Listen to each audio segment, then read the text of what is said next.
വല്ലാതെ ബോറടിക്കുന്നു മുത്തശ്ശി. എന്തെങ്കിലും ഒന്ന് ചെയ്തില്ലെങ്കിലേ നമുക്ക് പിന്നെ ഈ പണമൊക്കെ കിട്ടിയിട്ട് കാര്യം എന്താ?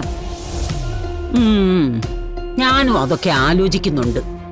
ബാങ്കിൽ കാശ് കിടന്നിട്ട് പ്രത്യേകിച്ച് പ്രയോജനമൊന്നുമില്ലല്ലോ. മുത്തശ്ശി, എനിക്ക് നന്നായിട്ട് അറിയാവുന്ന കാര്യം സിനിമയാ. നമുക്ക് ശരത്ത് പറഞ്ഞ പോലെ സിനിമ പിടിക്കുന്ന കാര്യം തന്നെ ആലോചിച്ചാലോ? ഒരിക്കലൊരു അബദ്ധം പറ്റിയത് ഓർക്കുമ്പോഴാ. ആ അനുഭവം മനസ്സിൽ വെച്ച് നമ്മളങ്ങ് പെരുമാറിയ പോരെ. മാത്രല്ല, അന്ന് ഞാൻ തനിച്ചായിരുന്നില്ലേ. ഇപ്പൊ കാര്യങ്ങളൊക്കെ ഒരു തീരുമാനമാക്കാൻ മുത്തശ്ശി കൂടെയില്ലേ. മുത്തശ്ശി ധൈര്യത്തോടെ കൂടെ നിൽക്കാമെങ്കിൽ നമുക്ക് ഒരു വട്ടം കൂടി ഒന്ന് ട്രൈ ചെയ്ത് നോക്കാം. കൂടെ നിൽക്കുന്നത് കൊണ്ട് എനിക്കെന്താ? എന്നാ ഞാൻ ശരത്തിനെ വിളിക്കട്ടെ. എടി, അവനല്ലാതെ വേറെ ആരുമില്ലേ? അവനൊരു മേനകെട്ട ചെറുക്കനാ. മുത്തശ്ശി, സിനിമയിൽ ഒരുപാട് ഫ്രോഡുകളുണ്ട്. ആരെയും നമുക്ക് കണ്ണടച്ച് വിശ്വസിക്കാൻ പറ്റില്ല. ശരത്തിനെ കൺട്രോൾ ചെയ്യാവുന്ന നമുക്ക് ധൈര്യം ഉണ്ടെങ്കിൽ ഇതുപോലെ വേറൊരുത്തിനെ നമുക്ക് കിട്ടാനുമില്ല. ഞാൻ എന്തായാലും അവനൊന്ന് വിളിക്കട്ടെ.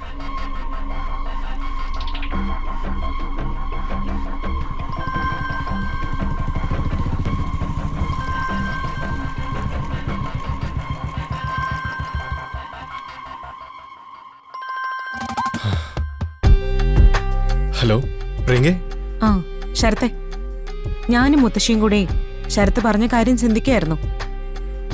നമുക്ക് അതങ്ങ് സ്റ്റാർട്ട് ചെയ്താലോ? നന്നായിട്ട് ആലോചിച്ചോ?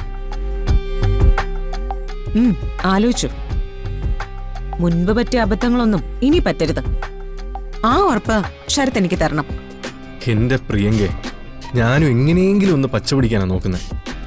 നിങ്ങൾ രക്ഷപ്പെടുമ്പോ അക്കൂട്ടത്തിൽ എനിക്കും രക്ഷപ്പെടാം. അത്രേ ഉള്ളൂ എന്റെ ആഗ്രഹം. പ്രിയങ്ക ഓക്കെ ആണെങ്കിൽ ഞാൻ ഇപ്പൊ തന്നെ അതിന് വേണ്ട കാര്യങ്ങളൊക്കെ ചെയ്തു തുടങ്ങാം. എന്നാ ശരത്ത് തുടങ്ങിക്കോ. ജീവിതത്തിലെ എന്റെ ഏറ്റവും വലിയ ആഗ്രഹം സിനിമ. സിനിമയിലൂടെ തന്നെ എനിക്ക് എല്ലാവരെയും അതിശയിപ്പിക്കുന്ന ഒരിടത്ത് എത്തണം. അതൊക്കെ എത്താം. ഞാൻ നേരിട്ട് വരാം. എന്നിട്ട് നമുക്കെല്ലാം ഫിക്സ് ചെയ്യാം. ഓക്കെ.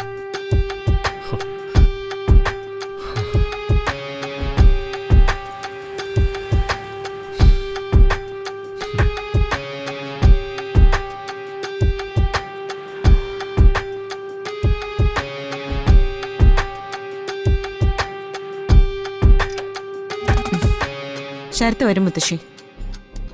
വന്നിട്ട് കാര്യങ്ങളൊക്കെ ഫിക്സ് ചെയ്യാന്നാ അവൻ പറഞ്ഞിരിക്കുന്നത്. സിനിമയെങ്കിൽ സിനിമ. ഇവിടെയുള്ളവരുടെ കണ്ണൊന്ന് തള്ളണം. കണിമംഗലത്തുകാര് ശരിക്കൊന്ന് ഞെട്ടണം. കളിച്ചത് സുകുമാരിയോടും മകളോടുമാണെന്ന് എല്ലാവരും ഒന്ന് തിരിച്ചറിയണം മോളെ.